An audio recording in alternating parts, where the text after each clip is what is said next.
Bismillahirrahmanirrahim. Alhamdulillahirabbil alamin. Wa bihi nasta'in ala umuri dunya waddin.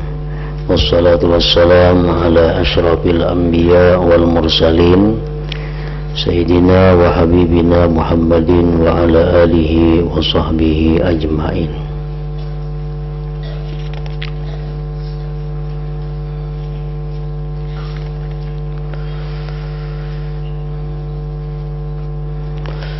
Kemudian angan-angan itu ada dua macam. Yang pertama angan-angan umum, yang kedua dan angan-angan khusus.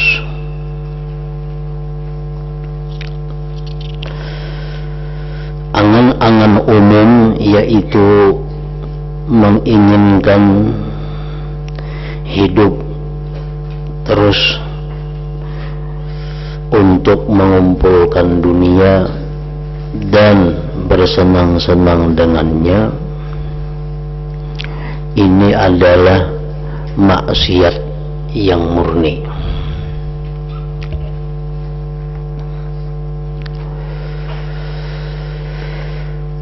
Artinya, apabila dalam hati kita ingin panjang umur, ingin lama hidup di dunia untuk mengumpulkan harta benda, atau karena senang hidup di dalam dunia ini, maka itu adalah merupakan satu maksiat hati yang murni. Artinya kita berdosa.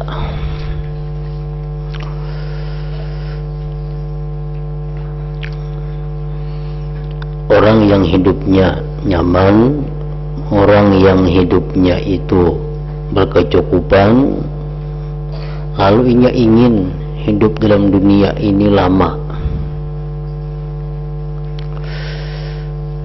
Nah, itu adalah sesuatu keinginan yang berdosa.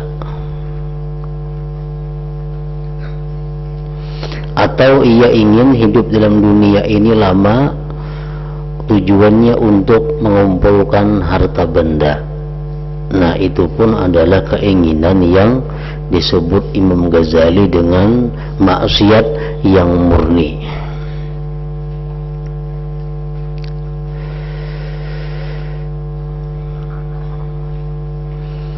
Jadi kita kada boleh ingin panjang umur kalau tujuannya itu mengumpulkan dunia, atau tujuannya adalah karena nyaman di dalam dunia ini.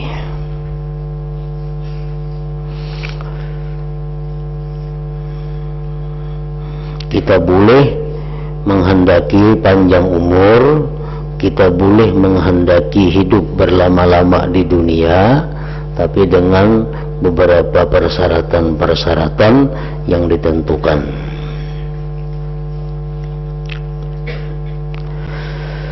Yang lawannya adalah pindiknya angan-angan.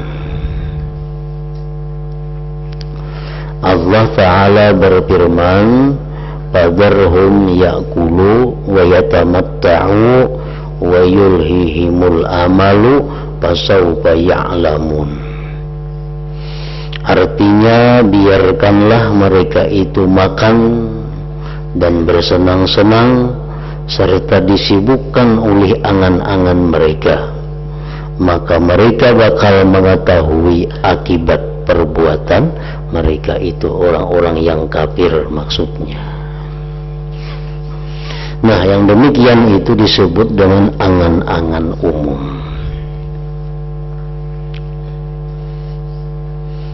Dalam sebuah hadis disebutkan, man ahabba liqa Allah ahabballahu liqa'ahu, wa man kariha liqa Allah karihallahu liqa'ahu. Orang yang ingin berjumpa dengan Allah, maka Allah pun ingin berjumpa dengan dia. Orang yang tidak suka berjumpa dengan Allah, Allah pun tidak suka berjumpa dengan dia. Orang yang ingin lama-lama di dalam dunia ini karena mengejar kesenangan dunia, itu berarti dia kada ingin berjumpa dengan Tuhan. Tuhan pun tidak ingin berjumpa dengannya.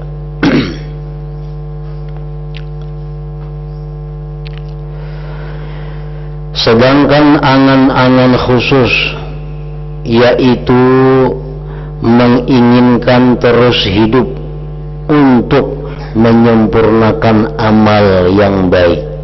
Nah, ini angan-angan khusus. Aku masih kada hendak lagi mati karena masih banyak dosa, hendak tobat, memperbaiki diri dahulu. Aku hendak panjang umur, kepingin panjang umur, nyaman banyak beramal kebaikan, banyak beramal soleh. Nah, itu angan-angan khusus. Bolehkah yang demikian itu? Angan-angan ini mengandung hal yang mengkhawatirkan.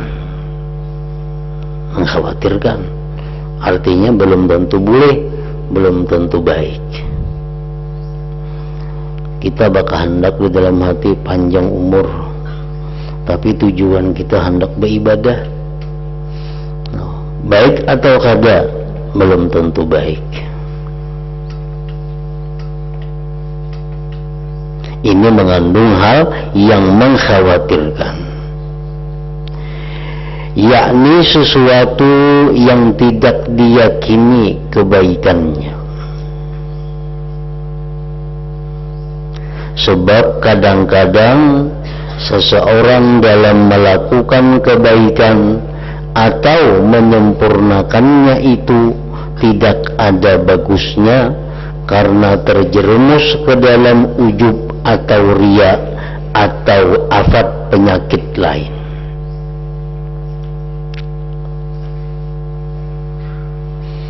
Aku hendak lagi berumur setahun-tahun, nyaman aku puasa kawa senayan Kamis umpamanya. Aku hendak lagi hidup 10 tahun, nyaman aku hendak sembahyang tahajud tiap malam, sembahyang berjamaah tiap hari.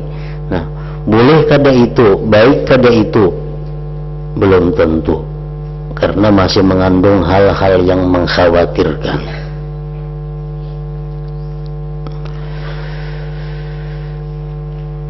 Dikhawatirkan apa?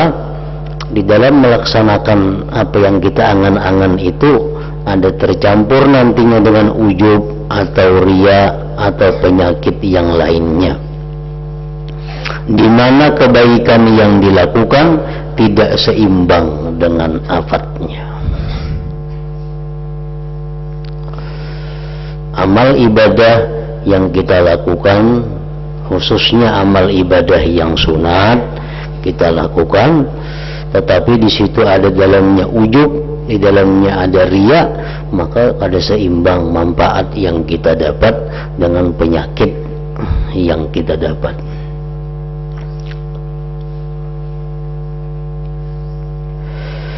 Jadi kalau begitu, apabila seseorang mulai melakukan salat, puasa atau lainnya, maka ia tidak boleh memastikan bahwa ia bakal dapat menyempurnakannya. Kalau kita melakukan puasa, lalu kita kada boleh memastikan puasa kita ini sampai tuntung.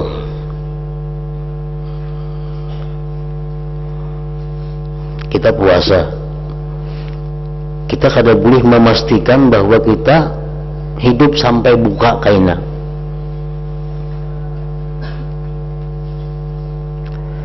Sebab kesempurnaan itu merupakan perkara yang samar. Sebab kita kada tahu, amun berumur sampai maghrib, mun kita memastikan, nah itu tak salah ngarannya.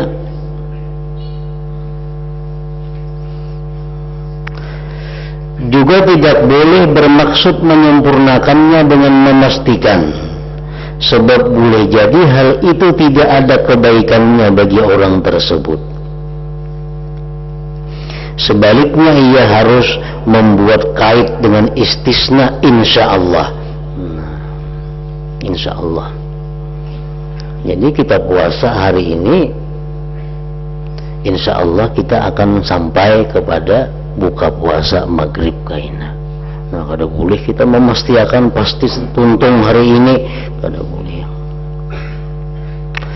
Atau dengan syarat baik, atau dengan syarat baik, artinya apa? Kita hari ini puasa umpamanya. Nah, kita berharap puasa kita ini kita bisa menuntungkan sampai kamarian, sampai maghrib. Namun hingga situ aja harapannya masih belum baik, belum boleh kita puasa. Kalau kita berharap mudahan puasa kun tuntung sampai buka, nah hingga situ aja masih kada boleh. Nang boleh kayak apa? Kita puasa, kita berharap puasa kita ini sampai buka jika itu baik. Nah, dibuat jika itu baik, artinya jika itu mendatangkan manfaat yang lebih besar kepadaku, supaya lepas seseorang dari buruknya angan-angan.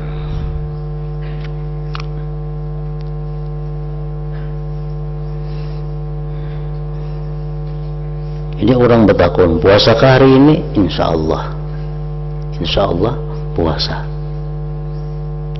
Nah, sebab kita kadang-kadang memastikan puasa kadanya itu menjelang maghrib sampai atau kada. Yang kedua, bolehkah kita mengingini bahwa puasa kita ini tunai sampai maghrib? Sekadar mengingini puasa tunai sampai maghrib itu belum boleh. Yang boleh kayak apa? Amun itu baik bagiku. Nah, mudahan puasa sunatku ini sampai maghrib, amun itu mendatangkan kebaikan. Amun itu mendatangkan kebaikan. Sebab puasa sunat itu kita lakukan kalau di dalamnya ada riya, dalamnya ada ujub, pahalanya kada sesuai dengan dosa yang didapat. Allah Ta'ala telah berfirman kepada Nabi-Nya Muhammad sallallahu alaihi wasallam, "Wa la taqulanna li syai'in inni fa'ilun dzalika ghadan illa ayyasha Allah." Artinya, janganlah sekali-kali engkau mengucap pada sesuatu, aku akan melakukan sesuatu itu besok, kecuali jika Allah menghendaki. Artinya jangan berjanji kepada orang tanpa ada insya Allahnya. Itu dilarang oleh Allah. Wala, jangan berkata kamu kepada jangan sekali-kali engkau mengucapkan pada sesuatu, aku akan melakukan sesuatu itu besok, kecuali jika Allah menghendakinya.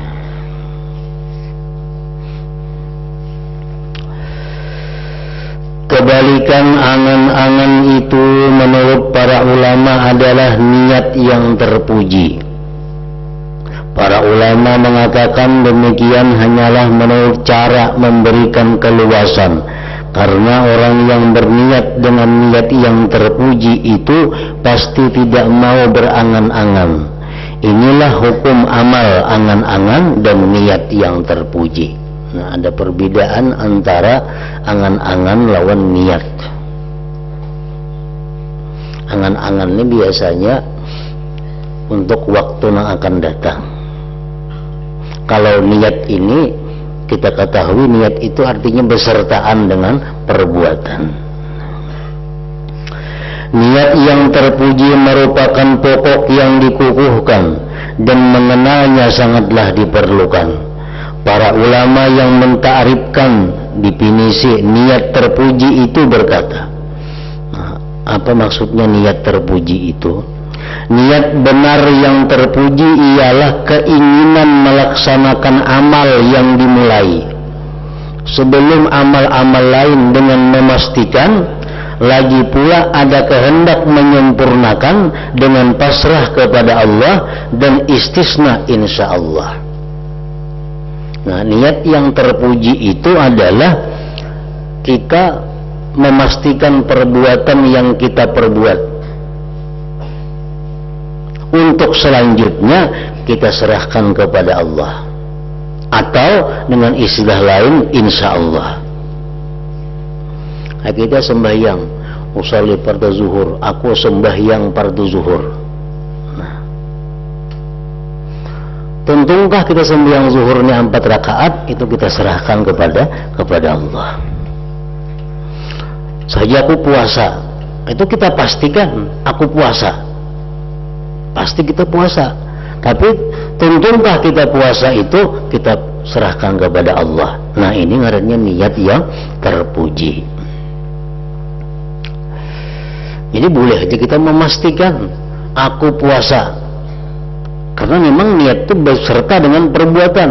Aku puasa, boleh kita memastikan aku puasa. Tapi untuk selanjutnya aku serahkan kepada Allah, tuntung kadanya itu atau baik kadanya. Nah, itu niat. Andai kata ada orang bertanya, kenapa dibolehkan memastikan pada permulaan tetapi wajib pasrah dan istisna insya Allah dalam menyempurnakan? Jawabnya, karena tidak ada kekhawatiran pada permulaan. Permulaan itu sudah kita mulai, jadi kita tidak kekhawatiran. Allahu Akbar kita sembahyang, itu sudah mulai, jadi kita boleh memastikan di situ aku sembahyang. Sebab amal itu pada permulaan, bukanlah suatu hal yang berada di belakang, belum terjadi. Sedangkan dalam keadaan menyempurnakan terdapat kekhawatiran, karena menyempurnakan amal adalah suatu hal yang berada di belakang. Nah, kita mulai sembahyang itu kita pastikan karena kita sedang mulai. Tapi apakah amalnya selesai atau kada, itu hal yang di belakang. Oleh karena itu diserahkan kepada Allah, atau dengan kalimat insya Allah. Jadi dalam penyempurnaan itu terdapat 2 kekhawatiran. Kekhawatiran bisa sampai kepada kesempurnaan, engkau tidak tahu apakah bisa sampai ke sana atau tidak. Dan kedua, kekhawatiran rusaknya amal, engkau tidak tahu apakah dalam penyempurnaan itu baik atau tidak. Nah, kalau begitu wajib istisna mengucap insya Allah lantaran kekhawatiran sampai tidaknya kepada kesempurnaan, dan wajib pasrah lantaran kekhawatiran akan rusaknya amal. Nah, jadi kita puasa, kita sembahyang, kita berniat, kita pastikan aku sembahyang. Dan insya Allah sembahyang ini tuntung sempurna, kada sempurna itu diserahkan kepada Allah. Apabila engkau telah mendapatkan iradah kehendak menurut syarat-syarat ini, maka ketika itu iradah menjadi niat yang terpuji, yang mengeluarkan dari batas dan afat angan-angan yang melantur. Renungkanlah sungguh-sungguh, begitulah keterangan yang benar. Nah, jadi kesimpulannya bahwa kalau kita mengingini hidup dalam dunia ini untuk bersenang-senang dengannya, itu satu maksiat. Kalau kita mengingini hidup di dalam dunia ini untuk tujuan beribadah, itu pun belum tentu baik. Boleh kita hidup dalam dunia ini mengingini beribadah, tujuan ibadah, tetapi mesti ada ditambah jika itu lebih baik. Nah, jika itu membawa kebaikan. Karena kada sedikit ibadah-ibadah itu akibatnya rusak karena hal-hal yang merusak ibadah. Ayo kita hendak hidup dalam dunia belawas-lawas, tapi tujuan kita adalah mengabdi kepada Allah dan membawa kebaikan.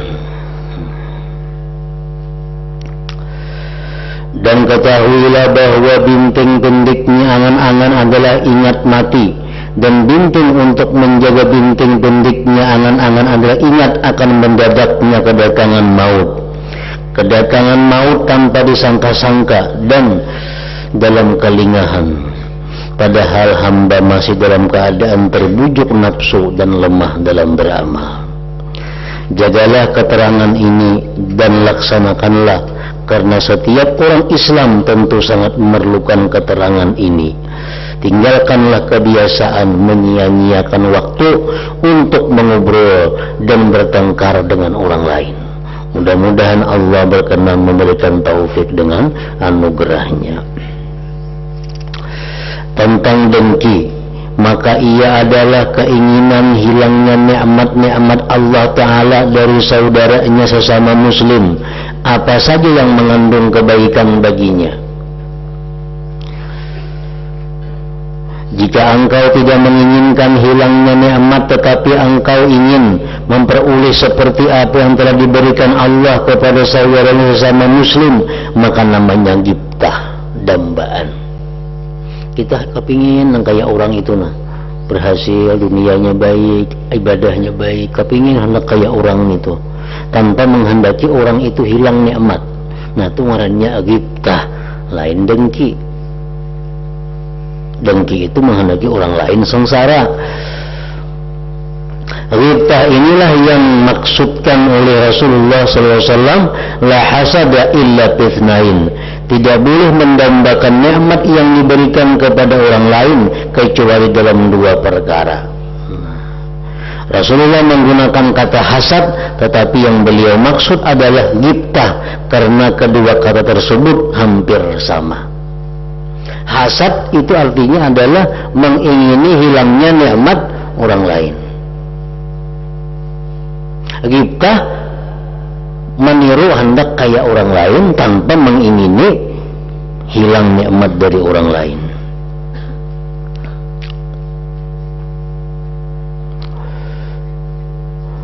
Kalau dalam nikmat yang diterima saudara sesama muslim itu tidak mengandung kebaikan baginya, lalu engkau menginginkan hilangnya nikmat tersebut darinya, maka yang demikian itu disebut gairah. Ada manusia diberi Allah nikmat, tetapi nikmat itu disalahgunakannya. Lalu kita ingin agar orang itu hilang nikmatnya. Nah, itu ngarannya gairah, lain dengki. Ada orang diberi Allah harta berlimpah ruah, tapi digunakannya untuk maksiat. Nah, kalau kita ingin agar orang itu dibangkrutkan oleh Allah supaya jangan lagi menggunakan harta itu kepada maksiat, nah itu ngarannya gairah, itu lain dengki juga. Nah, itu boleh aja itu. Kebalikan dengki adalah nasihah, yaitu kehendak tetapnya nikmat-nikmat Allah Ta'ala pada saudara sesama muslim, nikmat apa saja yang mengandung kebaikan baginya. Nah, ada orang muslim dapat nikmat dan ingin bisa menggunakan nikmat, lalu kita ingin agar nikmat itu tetap pada dirinya, itu ngarannya adalah nasihat. Jika ditanyakan bagaimana cara kita mengetahui bahwa nikmat yang diterima saudara sesama muslim itu mengandung kebaikan atau kerusakan baginya, supaya kita bisa berkehendak baik kepadanya atau mendengkinya. Kalau orang menggunakan nikmat di jalan yang baik, kita kepingin nikmat itu hilang darinya, ngarannya dengki. Kalau orang dapat nikmat banyak dari Allah, digunakannya kepada yang jahat, kita ingin agar nikmatnya itu hilang, ngarannya gairah. Nah, kayak apa cara mengetahuinya? Maka jawabnya, kadang-kadang kita mempunyai dugaan kuat akan adanya kebaikan atau kerusakan itu. Kuatnya dugaan bisa berlaku sebagai ilmu dalam masalah ini. Apabila engkau merasa ragu, maka janganlah mengharapkan hilangnya nikmat seseorang muslim atau tetapnya. Kita ragu-ragu nikmat itu digunakannya kepada kebaikan kah atau kada kah? Kita ragu-ragu nikmatnya itu digunakannya kepada yang jahat kah, kepada yang baik kah? Kada jelas. Nah, kita jangan hendak mengcita-cita mengingini hilang nikmat dari orang itu, karena kita belum jelas. kecuali bila engkau beri kait dengan pasrah dan syarat baik, kecuali kita beri syarat, ya Allah, amun nikmat kawan ulun itu digunakannya kepada kebaikan, tetap akan nikmatnya tambahi. Tapi jika nikmat kawan ulun itu digunakannya untuk maksiat, hilangkan nikmat daripadanya. Nah, dipakai kait demikian, agar engkau terlepas dari hukum hasad dengki dan bisa menemukan faidah nasihat. Binting nasihat yang dapat mencegah dengki ialah selalu ingat apa yang diwajibkan Allah Ta'ala, yaitu saling mengasihi di antara sesama muslim. Sedangkan yang membintingi binting ini adalah ingat kepada apa yang diagungkan Allah Ta'ala, yaitu hak orang mukminin. Pangkat yang diluhurkan Allah dan bagian orang mukmin di hadapan Allah, yaitu kemuliaan yang agung di akhirat, serta keuntungan besar yang engkau dapatkan di dunia dan akhirat, seperti saling menolong, bantu-membantu, perkumpulan-perkumpulan jamaah dan salat Jumat, lalu syafaat yang bisa engkau harapkan di akhirat dan sebagainya. Semua itu termasuk hal yang mendorong engkau supaya bernasihat kepada setiap orang Islam. Jadi nasihat itu artinya bukan berarti ceramah. Nasihat itu bukan artinya memadahi. Nasihat itu adalah perbuatan hati, di mana hati kita ini mengingini saudara-saudara kita muslim itu bahagia, beruntung dunia dan akhirat. Nah, itu ngarannya adalah nasihat. Masalah kita menceramahi itu hanya bagian dari nasihat. Jadi nasihat itu dalam hati. Kita nih kapingin orang lain itu senang, kita kapingin orang lain itu untung, itu ngarannya adalah nasihat. Kita kapingin agar orang lain ini terlepas dari dosa, kita kapingin orang lain itu selamat, kita kapingin orang lain itu pintar. Nah, ini ngarannya nasihat. Inilah salah satu yang menyebabkan derajat atau martabat orang alim atau guru itu dimuliakan oleh Allah. Kenapa? Karena guru-guru itu dalam hatinya apa? Supaya orang lain itu pintar. Itu ngarannya nasihat. Guru-guru itu dalam hatinya supaya orang lain itu jangan maksiat. Guru-guru itu dalam hatinya supaya orang lain itu baik akhlaknya. Nah, itulah yang menyebabkan martabat guru-guru itu ditinggikan oleh Allah Subhanahu wa Ta'ala, karena ada nasihat di dalam hatinya kepada umat manusia. Icam bisa diisi murid 10, adalah icam mahlaki murid itu bunga bertaan, atau saya pun bunga ikan kehendaki kadada. Samuan icam hendak 10-nya itu pintar, 10-nya itu jadi orang alim, 10-nya jadi orang ahli surga, pasti kan itu menjadi guru. Nah, itu nasihat di dalam hatinya. Dan sifat nasihat yang ada di dalam hati kita itu mendatangkan faidah pahala yang sangat besar. Kenapa anak wajib menghormati orang tua? Kenapa anak wajib bakti kepada orang tua? Karena orang tua itu dalam hatinya nasihat luar biasa kepada anak. Adalah orang tua itu anaknya kepingin bunga, orang tua anaknya ingin masuk neraka, orang tua ingin anaknya ini miskin, orang tua ingin anaknya ini sengsara, ada. Sejahat-jahatnya anak, tetap orang tua itu ingin anak ini masuk surga. Nah, itu yang menyebabkan si anak ini bagaimanapun wajib hormat, wajib tunduk, patuh kepada orang tua. Karena nasihat di dalam hati orang tua itu kada ternilai tingginya derajatnya itu. Ikam tuh kena bisi anak, kayak apa aja nakalnya anak ikam, tetap ikam tapi anaknya punya pintar. Anaknya jadi orang berilmu. anaknya jadi ini. Nah, oleh karena itu anak mesti wajib tunduk kepada orang tua. Itu diatur oleh Allah karena Allah mengetahui bagaimana hati orang tua ini nasihat. Nah, jadi dengki menghendaki hilangnya nikmat orang lain, itu dengki. Sedangkan lawannya nasihat. Nasihat itu apa artinya? Menginginkan orang lain tetap nikmatnya atau bertambah nikmatnya. Kita mendoakan Allahumma ghfir lil muslimin wal muslimat, ya Allah ampuni orang muslimin, orang muslimat, ampuni. Itu bagian dari nasihat.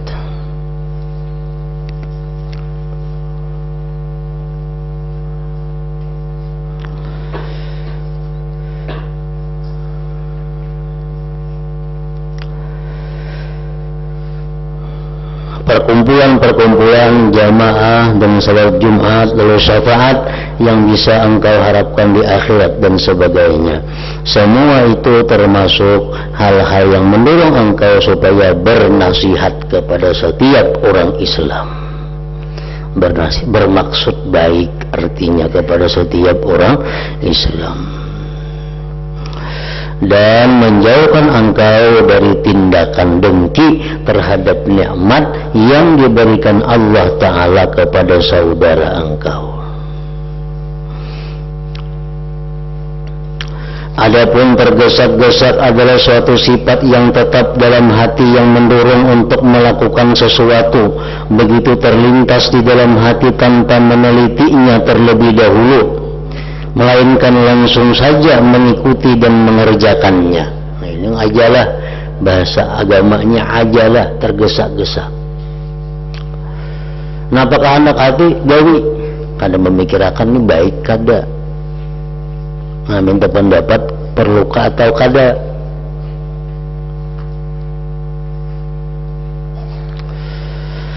Kebalikan tergesa-gesa adalah perlahan-lahan tenang, yaitu satu sifat yang tetap dalam hati yang mendorong untuk bertindak hati-hati dan penuh perhitungan serta perlahan-lahan dalam melaksanakannya.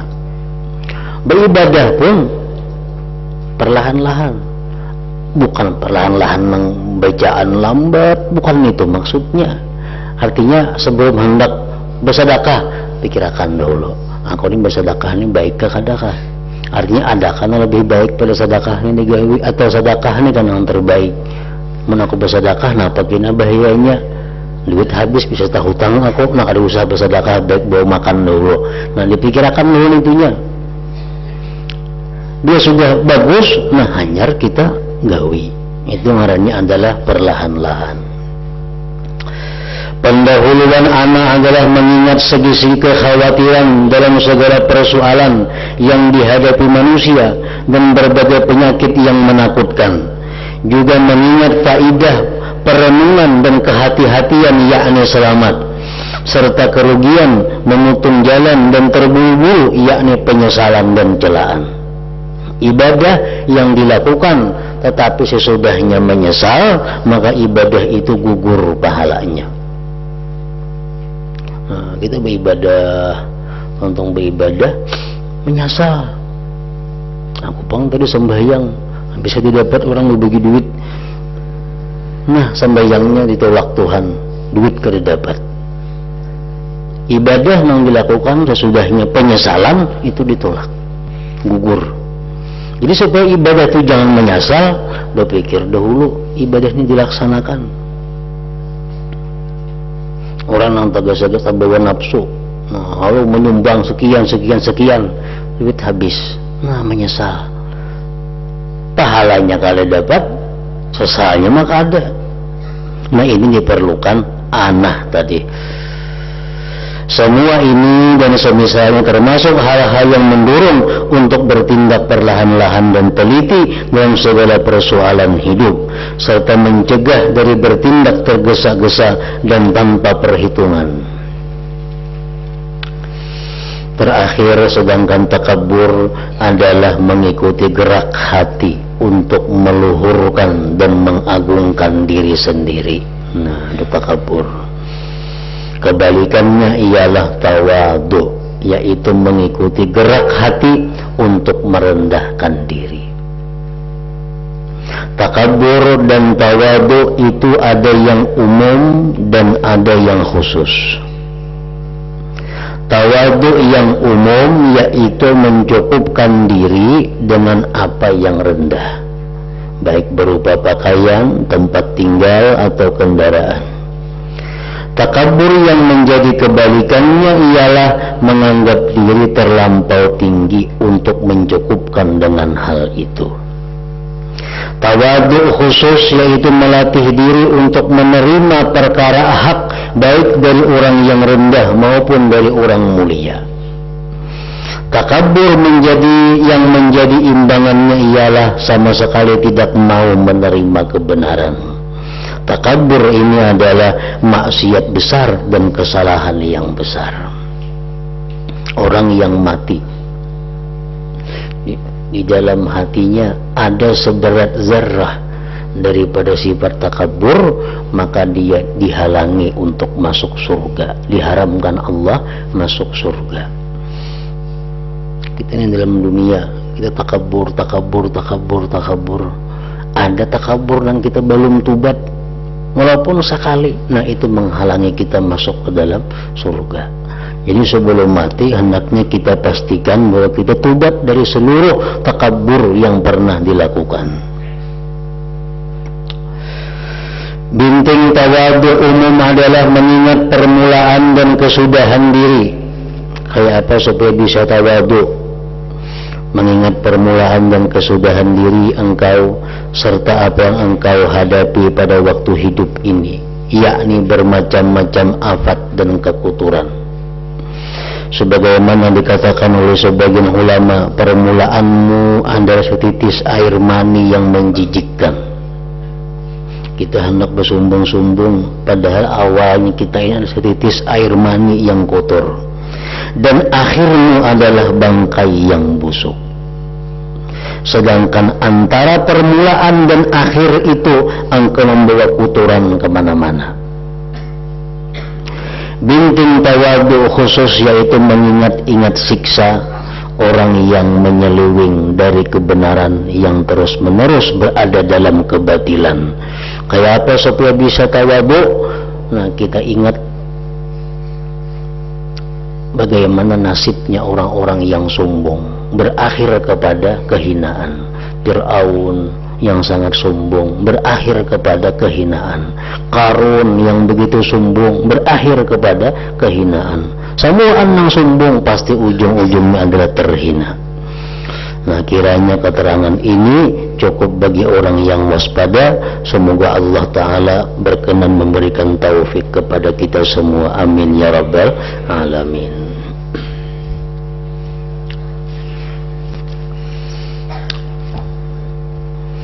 Diumumkan kepada para santri sekalian bahwa kita libur selama 6 hari, mulai hari Senin, Selasa, Rabu, Kamis, Jumat, Sabtu. Hari ini kita libur cuma dari jam 8 sampai jam 5 sore.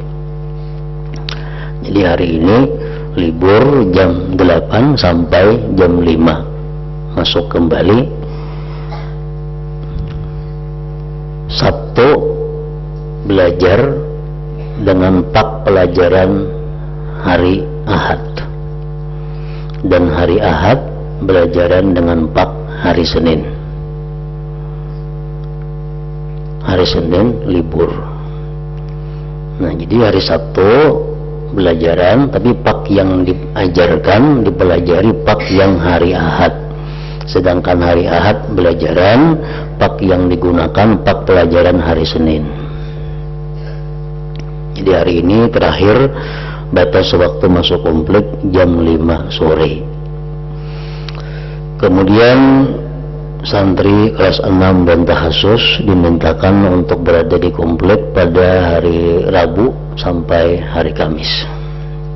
Santri kelas 6 dan tahasus dimintakan berada di komplek pada hari Rabu dan Kamis. إلى حضرة النبي صلى الله عليه وسلم. الفاتحة.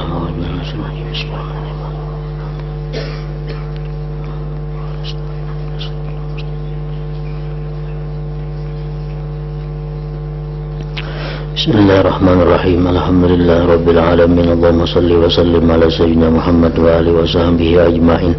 Allahumma ghfir lana ma akhta'na wa ma ta'ammadna wa ma asrarna wa ma a'lanna wa ma asrafna wa ma anta a'lam bihi minna.